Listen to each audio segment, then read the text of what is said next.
दोन 3 फेज ट्रान्सफॉर्मरच्या समांतर ऑपरेशनसाठी कोणती स्थिती आवश्यक आहे? Option A class of insulation, option B phase sequence, option C कूलिंगचा प्रकार, ऑप्शन डी लोडचा प्रकार. तर मित्रांनो या प्रश्नाचे उत्तर आहे ऑप्शन बी फेज सिक्वेन्स. तर मित्रांनो फेज सिक्वेन्स का वापरलं जातं? तर जे काही आपण पॅरललमध्ये 2 किंवा 3 ट्रान्सफॉर्मर जोडतो त्या जोडलेल्या ह्याच्यामध्ये काय असतं की करंट हे कमी जास्त होतं आणि कमी जास्त करंट झाल्यामुळे काय होतं की ट्रान्सफॉर्मर जळणे किंवा खराब होण्याची शक्यता असते. तर मग या ऑपरेशन जे आता समांतर जे ऑपरेशन आहे त्याच्यामध्ये काय काय गरज असते की रेटिंग, इन्सुलेशन किंवा कूलिंग जे प्रकार आहेत हे लोडचे महत्त्वाचे असतात आणि हे कधी हे होतात तर त्या फेज सिक्वेन्सच्या या सगळ्या गोष्टीला काय असतं की फेज सिक्वेन्स हा महत्त्वाचा गोष्ट आहे.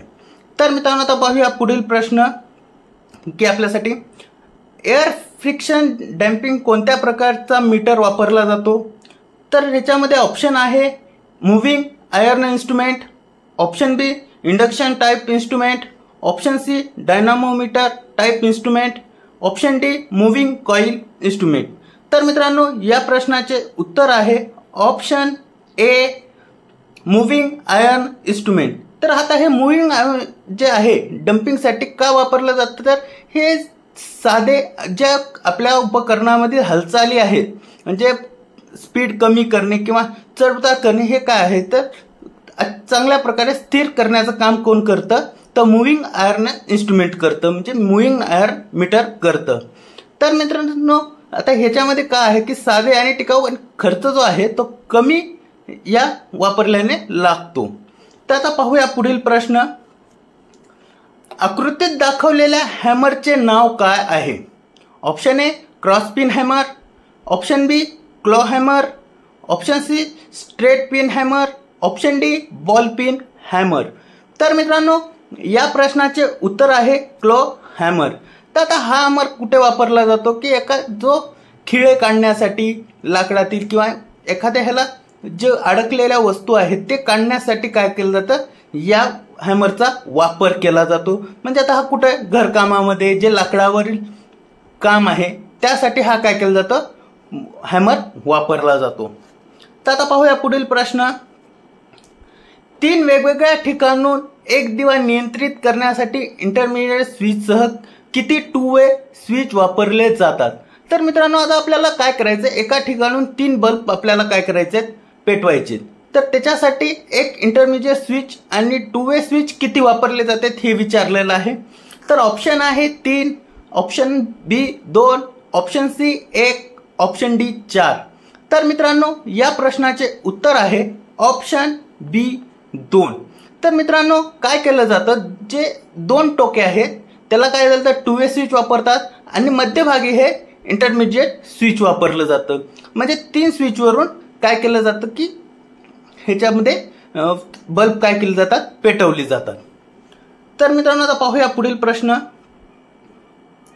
की प्रति युनिट एरिया लांबवत समतल पृष्ठभागावर पोहोचणारा ल्युमिनियस फ्लक्स कोणत्या शब्दात सूचित करतो? तर ऑप्शन आहे luminous flux, option B lumen, option C luminous intensity, option D luminance. तर मित्रांनो या प्रश्नाचे उत्तर आहे इल्युमिनेस. तर मित्रांनो आता हा काय आहे की जे प्रति युनिट म्हणजे काय जे क्षेत्रफळ आहे ते हे काय करतो जो पडणारा प्रकाश आहे प्रकाशाचं जो वहन करतो ते कशामध्ये आहे ल्युमिनियस मध्ये वापरलं जातं.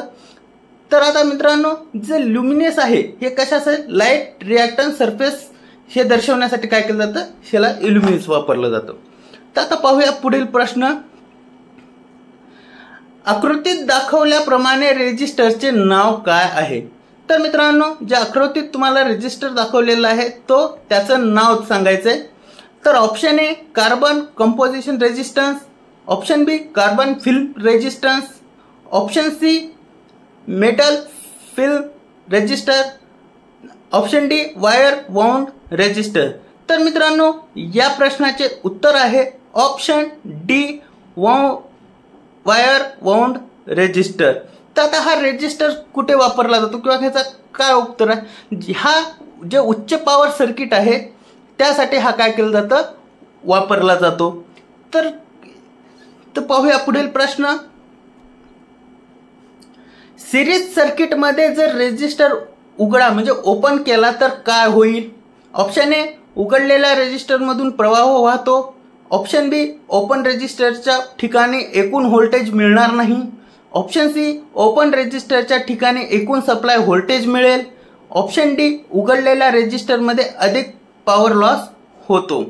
तर मित्रांनो, या प्रश्नाचे उत्तर आहे ऑप्शन सी, ओपन रेजिस्टरच्या ठिकाणी एकूण सप्लाय व्होल्टेज मिळेल. आता हा ओपन कसा मिळेल?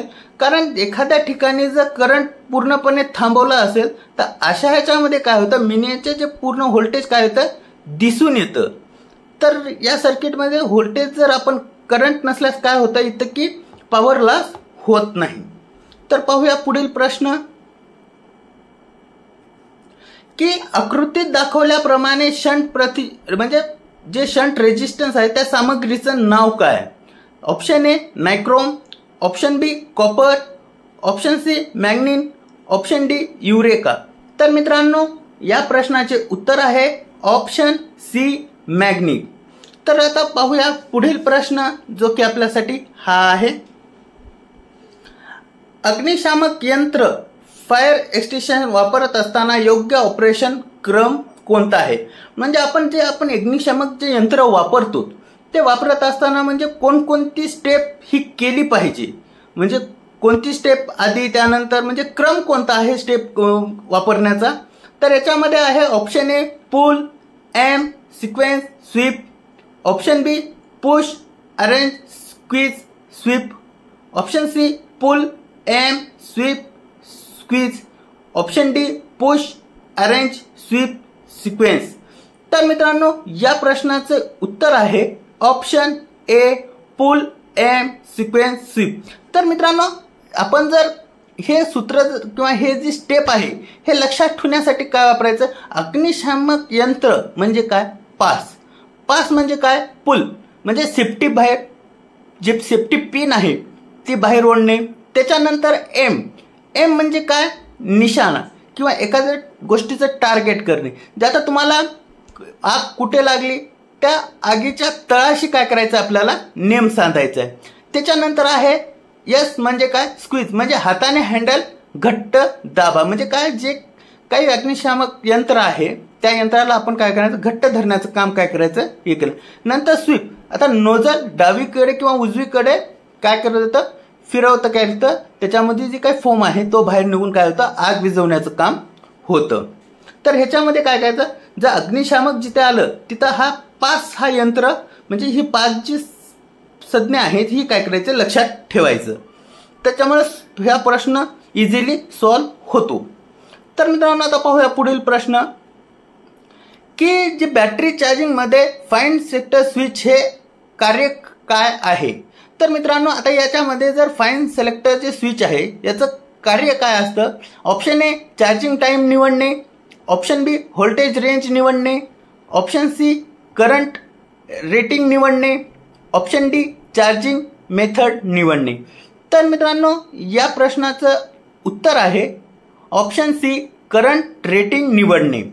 तर मित्रांनो, करंट म्हणजे काय की चार्जिंग करताना जी करंट आहे याची मात्रा नियंत्रित करण्यासाठी काय केलं जातं, क्षमतेनुसार त्या बॅटरीच्या क्षमतेनुसार करंट रेटिंग जो आहे तो आपल्याला निवड करावा लागतो. तर आता पाहूया पुढील प्रश्न. कोणतं विद्युत उपकरण क्रॉस ॲक्शन करंट पोझिशन म्हणजे मोठ्या प्रमाणातील अतिरिक्त विद्युत प्रवाहाचं संरक्षण म्हणून कार्य करते? तर option A, cartridge fuse. Option B, miniature circuit breaker म्हणजे आपली MCB. Option C, HRC fuse म्हणजे high rupturing capacity HRC fuse. त्याच्यानंतर रिवायवेबल फ्यूज. तर मित्रांनो, या प्रश्नाचे उत्तर आहे ऑप्शन डी, रिवायवेबल फ्यूज. तर मित्रांनो, हा काय जे जुन्या प्रकारचा फ्यूज आहे हा कमी खर्चिक असतो आणि जो प्रवाह आहे हा वितरण त्याची क्षमता काय असते, कमी असते, त्याच्यामुळं हा वापरला जातो. आता पुढील प्रश्न आहे, लीड ॲसिड बॅटरीमध्ये ब्लंकिंग डिफेक्टमुळे काय परिणाम होतो. आता याच्यामध्ये काय विचारलंय की ब्लंकिंग डिफेक्ट आहे त्यामुळे लेड ॲसिड बॅटरीवर काय परिणाम होतो. तर ऑप्शन ए अंतर विरोध वाढतो, ऑप्शन बी इलेक्ट्रोलाइटची घनता कमी होते, ऑप्शन सी इलेक्ट्रोलाइटची घनता वाढते, ऑप्शन डी इलेक्ट्रोलायसिसला वाकडेपणा प्राप्त होतो. तर मित्रांनो या प्रश्नाचे उत्तर आहे ऑप्शन डी, इलेक्ट्रोलाइटला वाकडेपणा प्राप्त होतो. तर मित्रांनो आता वाकडेपणा काय येतो. तर आता आपण मेकॅनिकल जो डिफेक्ट आहे मुख्यतः लेड ॲसिड बॅटरीमध्ये काय असतं की जे पॉझिटिव्ह प्लेट्स आहेत त्या आपण सतत चार्जिंग किंवा डिस्चार्जिंगमुळे काय होतात प्लेट एक्सचेंज करण्याचा होतो. तर मग आता हा काय होतो की जेव्हा आपण रिपीट्रेस प्लेट आहेत हे काय करतात वाकडे किंवा वळणदार हे काय करतात ब्लंकिंग जे होतात वाकडेपणा होतात त्यालाच आपण काय म्हणतो ब्लंकिंग म्हणतो. आता याचा परिणाम कशामुळे होतो प्लेटमध्ये जे मेकॅनिकल स्ट्रेस आहे ताण आहे तो निर्माण होतो. त्याच्यानंतर हे जर वाकल्याच्या नंतर काय होतं की एकमेकांना टच होऊन संपर्कात येऊन काय होतात शॉर्ट सर्किट करू शकतात. आणि याच्यामध्ये जरी हे नाही झालं तर काय होतात बॅटरीची जी कॅपॅसिटी आहे चार्जिंग करण्याची किंवा चार्जिंग राहण्याची ही काय होते कमी होते. तर मित्रांनो आता पाहूया पुढील प्रश्न. फ्लक्स घनतेचे SI एकक काय आहे. आता फ्लक्स घनतेचे SI एकक काय आहे ऑप्शनमध्ये पाहूया. Ampere turn, option B tesla, option C weber, option D weber by metre. तर मित्रांनो या प्रश्नाचे उत्तर आहे ऑप्शन बी टेस्ला.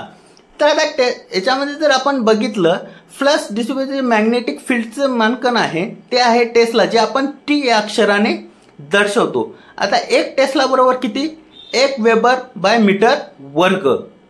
तर पाहूया पुढील प्रश्न. पोल मेकॅनिझम डिस्ट्रीब्युशन ट्रान्सफॉर्मर मध्ये कोणती कॉईल पद्धत वापरली जाते. जो आता याच्यामध्ये ऑप्शन आहे की जे आपले ट्रान्सफॉर्मर आहे ते कूलिंग करणे म्हणजे थंड करण्यासाठी कोणती पद्धत वापरली जाते. Oil force, air force, option B oil natural, air natural, option C oil force, water force, option D oil natural, air blast. तर मित्रांनो या प्रश्नाचे उत्तर आहे ऑइल नॅचरल, एअर नॅचरल. म्हणजे काय की जे आपण ट्रान्सफॉर्मर आहे हे थंड करण्याचे किंवा बसवण्यासाठी. आता हे जे मोल डिस्ट्रीब्युशन ट्रान्सफॉर्मर आहे हे आपण कुठं वापरतो जे छोट्या किंवा पोलवर आपण काय करतो डायरेक्ट थेट बसवलेला असतो. मग याच्या कूलिंग सिस्टम काय आहे ज्याच्यामध्ये आपण ऑइल असते त्याच्यानंतर जी वारा आहे किंवा हवा आहे वातावरण नैसर्गिक वारा त्याच्यामुळे सुद्धा हे काय होतं कूलिंग होतं. तर पाहूया पुढील प्रश्न. डोमेस्टिक वायरिंगसाठी कोणत्या प्रकारचा इन्सुलेशन टेप वापरला जातो. तर आता या प्रश्नामध्ये विचारलेलं आहे की जे तुम्ही घरगुती वायरिंग करता आता त्या घरगुती वायरिंग करत असताना जॉईंट आपण जे करतो तर जॉईंट आपण इन्सुलेट करण्यासाठी कोणता टेप वापरला जातो. तर ऑप्शन आहे वार्निश कार्बिन tape, option B friction tape, option C rubber tape, option D PVC tape. तर मित्रांनो या प्रश्नाचे उत्तर आहे ऑप्शन डी PVC टेप. तर मित्रांनो आता हा टेप कशासाठी वापरला जातो की हा जो आहे तो काय आहे की लवचिक आहे. आता लवचिक कशासाठी की आपल्याला जो आहे राऊंड करण्यासाठी हा सोपा जातो. त्याच्यानंतर हा जो PVC टेप आहे हा वेगवेगळ्या रंगामध्ये अवेलेबल असतो. मग हा वेगवेगळ्या रंगामध्ये अवेलेबल असल्यामुळे काय होतं की आपण ज्या वायरचा असेल किंवा त्या वायरला आपण मॅच करण्यासाठी हा टेप सुद्धा वापरू शकतो. आणि हा कमी किमतीमध्ये आपल्याला इझिली अवेलेबल होतो त्यामुळे आपण काय करतो PVC टेप हा वापरतो. तर पाहूया पुढील प्रश्न जो की आपल्यासाठी हा आहे. कोणता पदार्थ अचुंबकीय आहे. तर मित्रांनो याच्यामध्ये की अचुंबकीय म्हणजे कोणता जे आपल्याला चिपकत नाही किंवा चुंबकीय तत्व नाहीत असा काय आहे. Option A air, option B steel, option C water, option D glass. तर मित्रांनो या प्रश्नाचे उत्तर आहे ऑप्शन ए. तर मित्रांनो याच्यामध्ये अचुंबकीय काय आहे तर एअर आहे. तर मित्रांनो जर याच्यामध्ये जर आपल्याला विचारलं असेल किंवा इन्सुलेशन किंवा असेल तर आपल्याला काय येईल, ग्लास येईल. तर याच्यामध्ये काय, अचुंबकी, हवा ही चिपकत नसते. तर मित्रांनो आता पाहूया पुढील प्रश्न. ल्युमिनियस इंटेन्सिटीचे SI एकक कोणते आहे? आता जे ल्युमिनियस इंटेन्सिटी आहे त्याचं एकक काय आहे, तर lumen, option B standing, option D candle, option D lux. तर मित्रांनो या प्रश्नाचे उत्तर आहे ऑप्शन सी कॅन्डला. तर हा आता जे ल्युमिनिसिटी म्हणजे काय, प्रकाशाची जी तीव्रता आहे, जे प्रकाशाच्या निर्देशनुसार काय केलेलं आहे ह्याचं एकक काय आहे, कॅन्डेला आहे.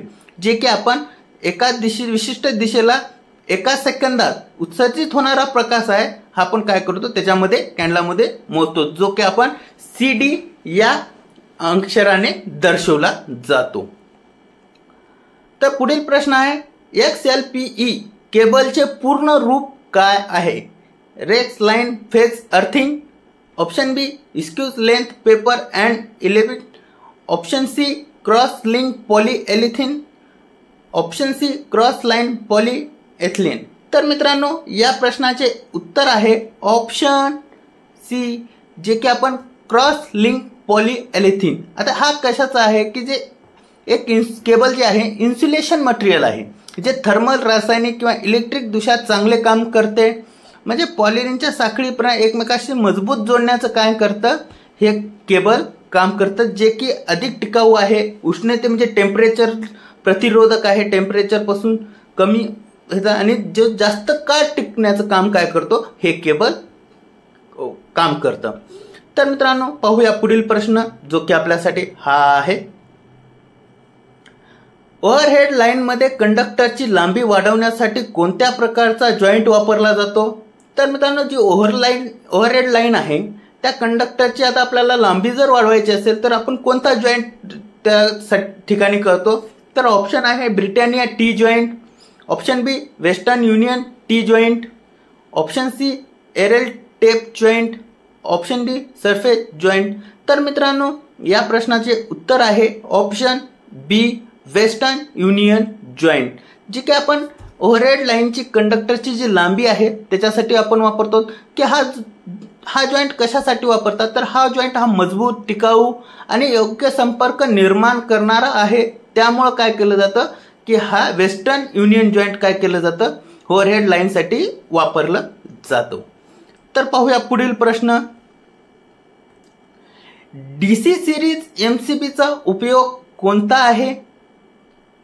Option A AC motor, option B locomotive, option C air conditioner, option D synchronous motor. तर मित्रांनो या प्रश्नाचे उत्तर आहे ऑप्शन बी लोकोमोटिव्ह. तर मित्रांनो आता DC सिरीज मध्ये MCB तो मुख्यतः DC सर्किट साठी वापरला जातो. कारण प्रश्नातच विचारलं की DC म्हणजे DC सर्किट साठी हा काय वापरला जातो. आता लोकोमोटिव्ह मध्ये DC मोटर्स वापरल्या जातात, त्यामुळे या जे त्यासाठी सिरीज MCBचा काय केलं जातं वापर केला जातो. तर आणि AC मोटरमध्ये म्हणजे काय एअर कंडिशन मध्ये सिंक्रोनस मध्ये काय केलं जातं MCBची जी काही AC मध्ये डिझाईन केलं जातं ते वापरलं जातं. तर आता पुढील प्रश्न आहे कॅपॅसिटन्सचे एकक काय? तर मित्र कॅपॅसिटन्सचे एकक option A henry, option B coulomb, option C farad, option D mho. तर मित्रांनो या प्रश्नाचे उत्तर आहे ऑप्शन सी फॅरेड. तर मित्र कॅपॅसिटीचं जे आपण एकक आहे ते काय आहे फॅरेड, जे की आपण F या अक्षराने दर्शवतो. तर मित्रांनो एक फॅरेड म्हणजे काय की एक कुलाबचे विद्युत कुलाब हे कशासाठी असतं की जे विद्युत चार्ज होतं, इलेक्ट्रिक चार्ज साठी आपण काय केलं जातं कुलाबचं हे केलं जातं. तर मित्रांनो पाहूया पुढील प्रश्न, जो की आपल्यासाठी हा आहे. कॅपॅसिटन्स मध्ये कॅपॅसिटन्सचे मूल्य निर्धारण करणारा घटक कोणता आहे? Option A air of the plates म्हणजे काय प्लेट्सचे क्षेत्रफळ, option B thickness of the plate म्हणजे प्लेट्सची जाडी, option C weight for the plate म्हणजे काय वेटची जे वजन आहे त्याच्यावर, option D value of plate म्हणजे प्लेटची जी व्हॅल्यू आहे त्याच्यानुसार. तर मित्रांनो या प्रश्नाचे उत्तर आहे एरिया ऑफ द प्लेट्स म्हणजे काय, क्षेत्रफळ. तर मित्रांनो त्यामुळे कॅपॅसिटर प्लेट्सचे क्षेत्रफळ जितका मोठा असेल तितका काय असतो, कॅपॅसिटन्स हा जास्त असतो. तर मित्रांनो पाहूया पुढील प्रश्न जो की आपल्यासाठी हा आहे. ट्रान्सफॉर्मर कोअर लॅमिनेटर करण्यामागचा उद्देश काय आहे. जे ट्रान्सफॉर्मर आहे, ट्रान्सफॉर्मरचे कोअर लॅमिनेट करण्यामागचा उद्देश काय आहे. Option A reduce mechanical loss म्हणजे मेकॅनिकल लॉस कमी करण्यासाठी. Option B reduce copper loss म्हणजे कॉपर लॉस कमी करण्यासाठी. Option C reduce eddy current loss म्हणजे ईडी करंट लॉस कमी करण्यासाठी. Option D reduce hysteresis loss म्हणजे हिरॅस्टिटिस लॉस कमी करण्यासाठी. तर मित्रांनो या प्रश्नाचे उत्तर आहे option C eddy current loss कमी करण्यासाठी. तर मित्रांनो पाहूया पुढील प्रश्न जो की आपल्यासाठी हा आहे. तर आता याच्यामध्ये काय विचारलेलं आहे, इलेक्ट्रिक केटलमध्ये सोलो प्लेटचा उपयोग काय आहे. म्हणजे तर मित्रांनो आता इलेक्ट्रिक केटलमध्ये आपण सोलो प्लेट कशासाठी वापर करतो. तर ऑप्शन ए वजन ब्लँकिंग काम करते. ऑप्शन बी एलिमेंटसाठी इन्सुलेटर म्हणून काम करते. ऑप्शन सी केटलच्या बेसचे नुकसान होण्यापासून वाचवण्यासाठी. ऑप्शन डी घट्ट कंटेनरच्या जवळच्या संपर्कात होतं. तर मित्रांनो या प्रश्नाचं उत्तर आहे जे कॅटल आहे त्या कॅटलच्या जवळ काय केलं जातं, संपर्कात ठेवण्यासाठी सोलो प्लेटचा आपण काय केलं जातं, वापर केला जातो. तर पाहूया पुढील प्रश्न जो की आपल्यासाठी हा आहे. गोदाम वायरिंग सर्किटमध्ये 4 दिवे नियंत्रित करण्यासाठी किमान किती 2 मार्ग स्विच आवश्यक आहे. म्हणजे काय, गोदाम वायरिंग मध्ये 4 दिवे आपण नियंत्रित करण्यासाठी किती 2 वे स्विच वापरतो. तर ऑप्शन आहे 5, ऑप्शन बी 2, ऑप्शन सी 4, ऑप्शन डी 3. तर मित्रांनो याच्यामध्ये उत्तर आहे ऑप्शन डी 3. तर मित्रांनो आपण गोदाम वायरिंग करत असताना तर आपण काय केलं जातं, 3 2 वे स्विच वापरतो आणि 1 इंटरमिजिएट स्विच आपण काय करतो, वापर करतो. तर मित्रांनो पाहूया पुढील प्रश्न जो की आपण हा आहे. RL सिरीज सर्किटमध्ये अनुनाद म्हणजे रेजिस्टन्स कधी होईल. तर इंडक्टिव्ह रिॲक्शन म्हणजे एक्सेल प्रेरक प्रक्रिया एक्सेल 0 आहे. म्हणजे काय, इंडक्शन रिॲक्शन हा काय आहे, 0 आहे. त्याच्यानंतर induction reactive XL capacitive reaction. तर म्हणजे काय की जो इंडक्टिव्ह रिॲक्शन आहे जो कॅपॅसिटिव्ह रिॲक्शनपेक्षा मोठा आहे. Option C inductive reaction capacitive रिॲक्शनपेक्षा कमी आहे. Option D reaction inductive reaction आणि कॅपॅसिटिव्ह रिॲक्शन जे आहे हे की इक्वलंट आहेत म्हणजे काय, बरोबरीचे आहेत. तर मित्रांनो या प्रश्नाचे उत्तर आहे ऑप्शन डी जे की एक्सएल आणि एक्ससी हे काय आहेत, बरोबरीचे आहेत. म्हणजे इंडक्टिव्ह रिॲक्शन आणि कॅपॅसिटिव्ह रिॲक्शन काय आहेत, हे बरोबरीचे आहेत. तर पुढील प्रश्न आपल्यासाठी हा आहे. आकृतीत दाखवल्याप्रमाणे विद्युत लोखंडाच्या भागाचे नाव काय आहे. तर मित्रांनो तुम्हाला तो जो आकृतीत भाग दाखवला आहे तो आपण काय करतो, आयर्नसाठी. आयर्न म्हणजे काय, इस्त्रीसाठी आपण काय, हा इस्त्रीचा भाग आहे. तर याच्यामध्ये option solo plate, option B pusher plate, option C upsetting seat, option D mica insulator. तर मित्रांनो याच्यामध्ये उत्तर आहे ऑप्शन ए सोलो प्लेट, जे की आपण विद्युतचे इलेक्ट्रिक लोखंडी भागाच्या संपर्कात कपड्याच्या खाली जे आपण वापरतो ते काय वापरतात, सोलो प्लेट वापरतो, जी की सपाट असते आणि गुळगुळीत असते. म्हणजे जी की आपल्याला इस्त्री करण्यासाठी ही फायद्याची असते किंवा वर्क करण्यासाठी किफायती असते. तर पाहूया पुढील प्रश्न.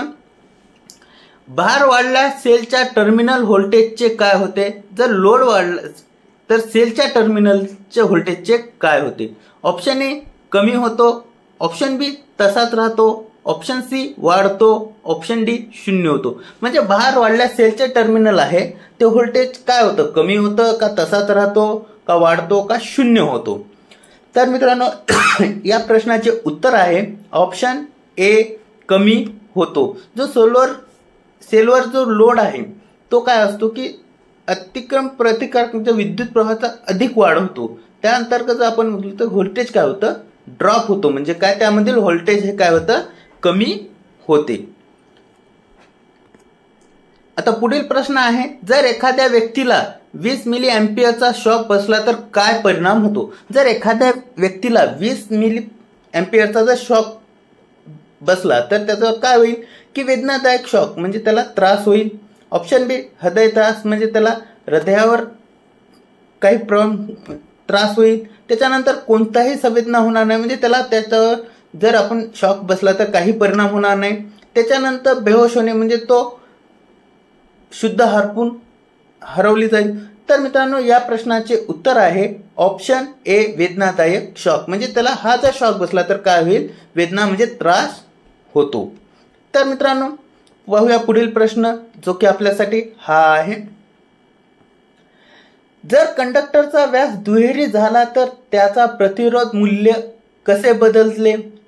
तर मित्रांनो या प्रश्नाचे ऑप्शन आहे प्रतिरोधक मूल्यात कोणताही बदल नाही. ऑप्शन बी 2 पट वाढेल. ऑप्शन सी 4 पट कमी होईल.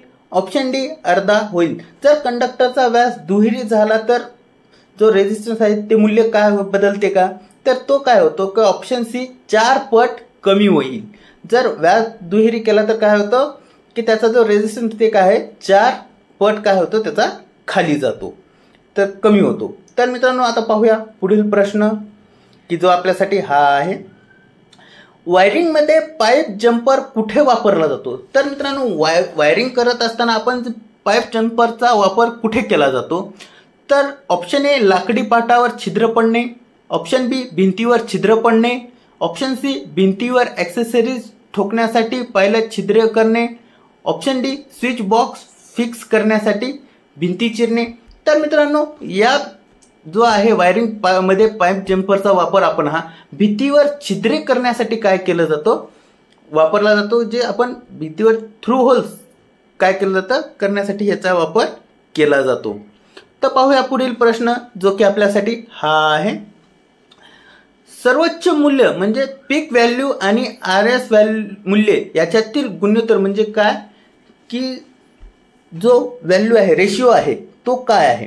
तर option A form factor. Option B effective value. Option C RMS factor. Option D peak factor. तर मित्रांनो या प्रश्नाचे उत्तर आहे ऑप्शन डी.